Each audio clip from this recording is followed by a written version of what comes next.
They're flying here. But you guys make good points, and at the same time, I think, a lot of people have made up their minds, especially about Falcon Esports being a very dominant team so far, right? We got to see that performance throughout the group stage.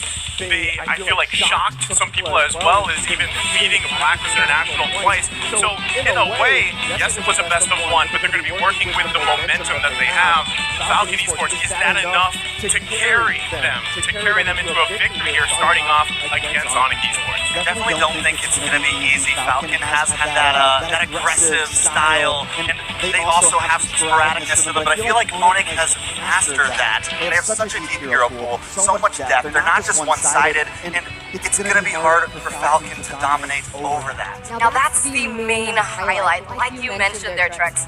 The matchup between Falcon and Onyx, it's going to come down to the drafts, right? Because both of these teams have a wide, deep, and unique hero pool. So it's going to be very interesting how exactly they're going to start, choosing against one another in that chess stalemate of the drafting phase.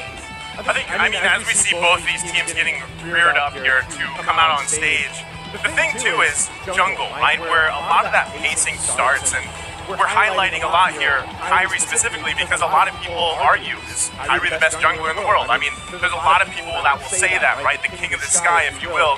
And Falcon, I mean, we've seen Ken time and time surprise a lot of people. And that's what I'm wondering is, do we see another surprise hero come out like we saw that Granger jungle pop up against Blacklist?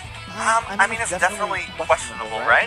I think there's a lot of time here. I think one advantage that Onyx does have coming in these drafts is they got to see a lot more games from Falcon, right? They got to see a lot of different varieties of drafts. But on the other side, Onyx still has a few more cards up their sleeves. They only had to play 3 games, nothing too crazy. So I think they could have a slight advantage when it comes to these early drafts at least. Right.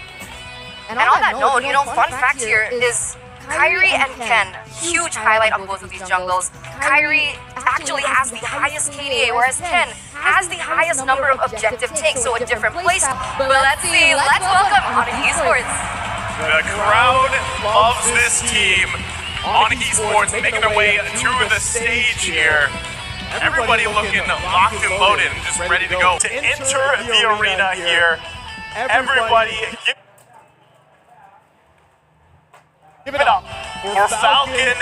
From the most popular quote-unquote region in the Mobile Legends community, they have what it takes to come up on stage, go against the 3-time grand finalist, that is Onyx Esports, and it's so wonderful to watch. They look so calm. They, compared to some of the other teams that have come up and been smiling, they're all straight-faced, ready to go, serious. I mean, I like the vibe. Well, I mean, we've seen all these players in the hotel, right? Off the stage or the battles here, everyone's very friendly, right? I would say the majority of the teams, everybody that we run into, we've got to meet them. And when it comes to game time, they're obviously locked in here. And Turnip makes a good point, right? Falcon Esports, they didn't get a chance to play in competitive tournaments for a while, right? And then they came to MSC. Now they're here for M4, making huge statements. And even this, right? The staff, of course, we've got the referee here, and the coaches, and everybody else involved in what we're going to go next, right? Which is the draft. We talked about these genius minds, and just how the draft is obviously the telling sign of game number 1, right? You got to start on a good foot here, and really, it's the draft.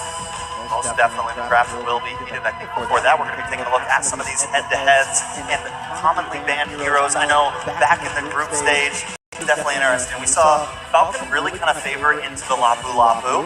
We saw a lot of different things coming from them, and I'm still wondering what we're going to get to see from Onyx here, and if they're going to try to bring something different, or are they going to kind of keep the same of what they brought in the group stage? To be honest, up until this point, when we're talking about the drafting phase, I think whoever gets first pick and whoever gets second pick, that's going to be huge for them.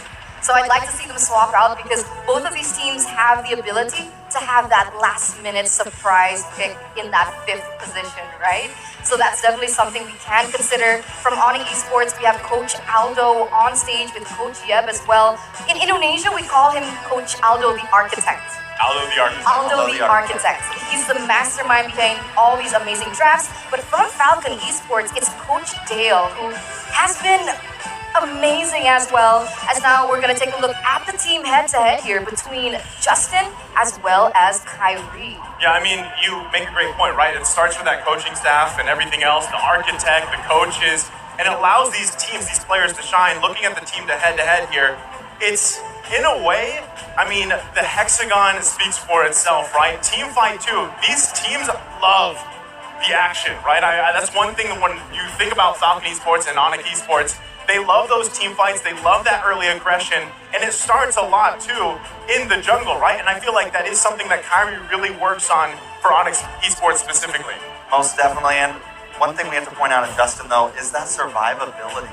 He just does so well. Not only that, the team fight, the damage. When I'm looking at these, it's kind of surprising to see Falcon is dominating in a lot of those different sections. And it almost makes me a bit worrisome, but when we take a look at Onyx, one thing that they have is that push, the objectives. They know how to finish a game and they know when they need to finish a game. You're right. And in a moment, we're also going to see their patterns, right? Yeah. What does Falcon Esports commonly ban? What does Onyx commonly ban? And what do they usually choose?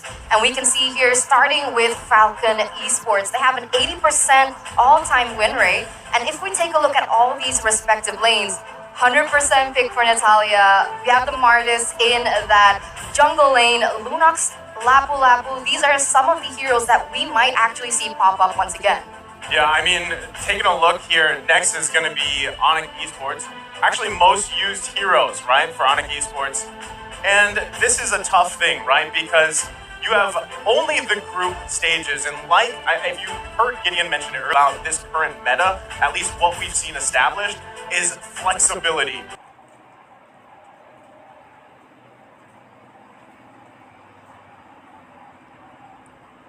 Retrin, Valentina, who else have we seen in the jungle? I mean, even Glue with an assassin emblem, the high and dry, or sometimes it's even the weapon mastery.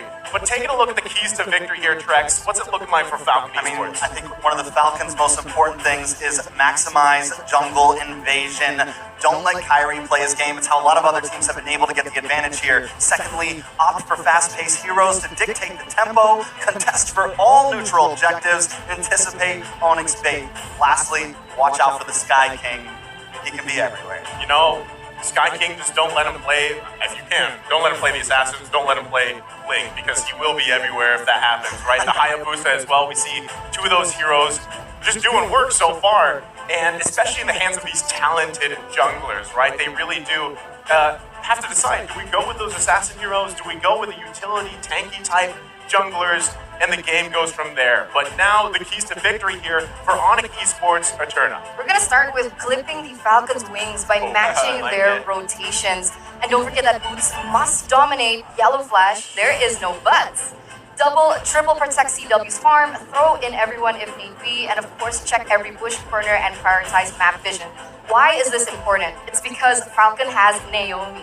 And the way that he likes to play, if he uses someone like the Kavita, someone like Franco even, or even the Natalia, that's going to be really important for Onyx Esports to keep an eye on the map. Because last time around, when we saw Onyx Esports fall short against Todak, that was because they were able to pressure Kyrie so badly in the jungle that he wasn't even allowed to play. So it wasn't even a factor. And one thing that stands out is the fact that Chico once mentioned in an interview that Onyx Esports relied too much on Kyrie.